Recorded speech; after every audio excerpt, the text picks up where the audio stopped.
Do you feel lost when it comes to nutrition, counting macros, and the endless information there is out there about optimizing your energy and getting into the best shape that you want to be in? Jenny, the nutritionist, has designed the nutrition program for ladies who lift weights and want to build muscle and decrease body fat. Vaguely eating less and working out more is not how you create an above average shape. Building a badass shape requires a strategy where your nutrition is aligned with your training and your plan is fine-tuned. Create Your Shape is Jenny's 4-month nutrition coaching program where she'll help you change your body composition. You'll be taught the science of nutrition and you'll be able to create a nutrition routine that runs on autopilot.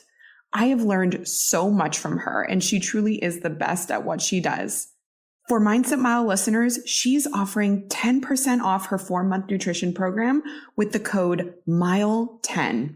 Check her out on Instagram at Jenny the Nutritionist and go to jennythenutritionist.com/create-your-shape to learn more and join the Create Your Shape ladies. Welcome to the Mindset Mile podcast, the show that'll leave you empowered to take action towards becoming the turned up version of your already awesome self. I'm your host, Aisha Zaza, and I'm so glad you're here. Let's go.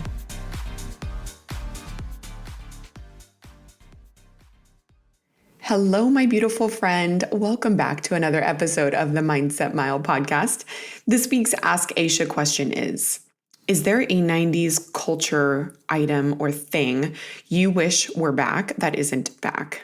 And I'm going to answer this with the one and only one question that we are all wondering. Where is Clueless remade? Okay, I want Alicia Silverstone, Paul Rudd, Stacey Dash on my TV on repeat 2023 style. Okay, an RIP to Brittany Murphy, of course. I need to know how this movie hasn't been remade by now. And I need to know that someone can confirm that this is in the works. I mean, this is the thing that we all need in our lives. Am I right? Such a good movie. All right, let's dive in. I want to talk about the 2 different types of fun there are to be had. And you might be wondering, what does fun have to do with growing yourself and building better habits?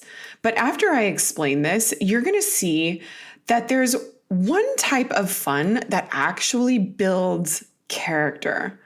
So let's go over type 1 fun.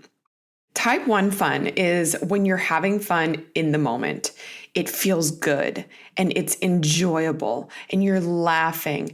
And this could be a number of things, right? You could be checking out a new restaurant with a group of friends or going to a concert, or it could be a pool day with barbecue and, all your friends are around. And I think we can probably all agree that all of these things are fun, right? They're all activities that release serotonin and they put us in a good mood in the moment that they are happening. And then there's type 2 fun, where what you're doing may not be very fun in the moment. It may even be unpleasant and uncomfortable, but you'll reminisce about it later and think about it fondly. So just off the top of my head, when I think about a few type 2 fun activities that I've done in my life that feel like real core memories, I think about hiking Mount Whitney, which is the tallest peak in the continental US. I think about running a marathon. I think about running Pier to Peak, which is a half marathon here in Santa Barbara that goes from the ocean to the mountains, where you gain over 4,000 feet in elevation. I think of a couple Spartan races that I've done. All of these experiences were not exactly pleasant as they were happening, but shortly after they were over, I had this sense of like, man, that was fun. Like, let's get back out there and do it again. Which is kind of funny when I think about it, because in the 22-mile, 15-hour round trip hike to Mount Whitney, my feet were killing me.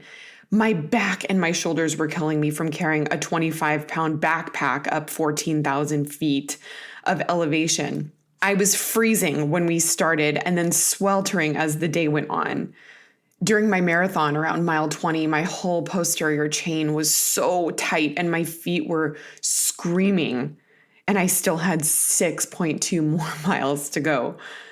During Pier to Peak, I remember feeling like that was the most physically challenging thing I had ever done.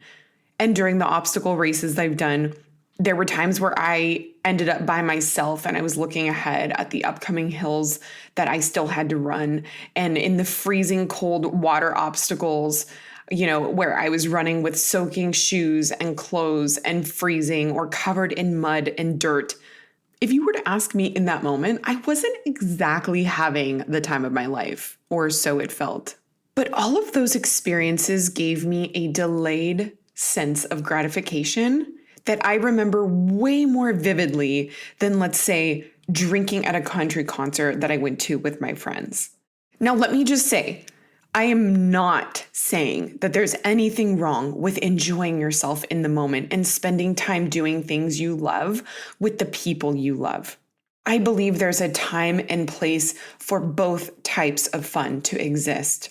All I'm saying is that, yes, I remember having a good time when I was having a good time, but I feel rich after the things that made me feel uncomfortable in the moment, that maybe weren't so fun in the moment, but that I remember looking back on and thinking, that was such a good time.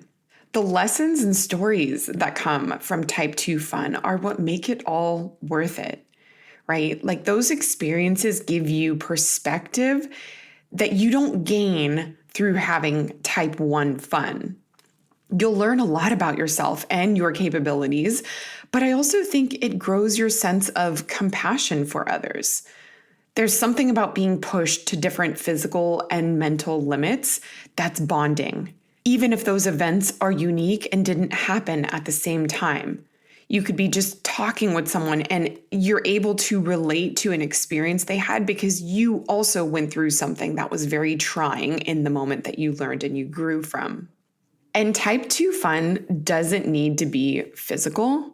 You can look back on experiences where maybe you were getting your business off the ground and it was so much work, right? You were up early, up late, spending hours in your spreadsheets and in front of your computer, writing copy, hiring, managing, reflecting, firing.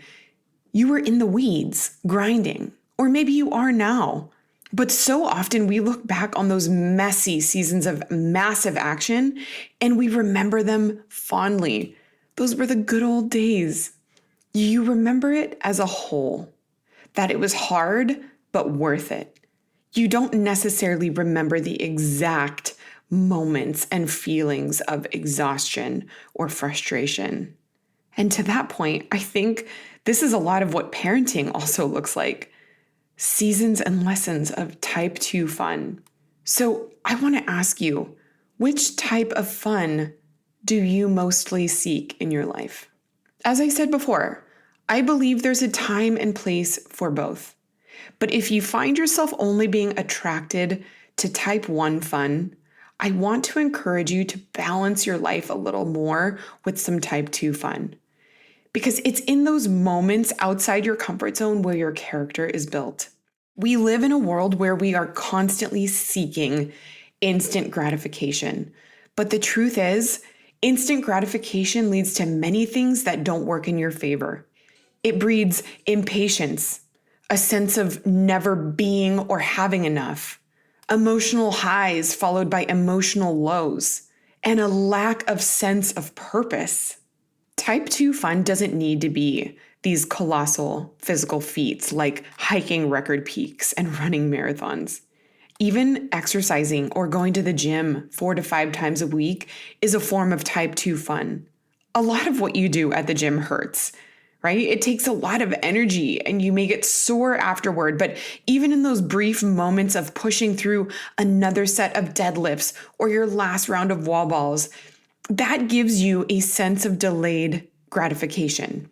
Exercises releases endorphins that carry you throughout the rest of your day, as opposed to the fleeting buzz a drink might give you for an hour.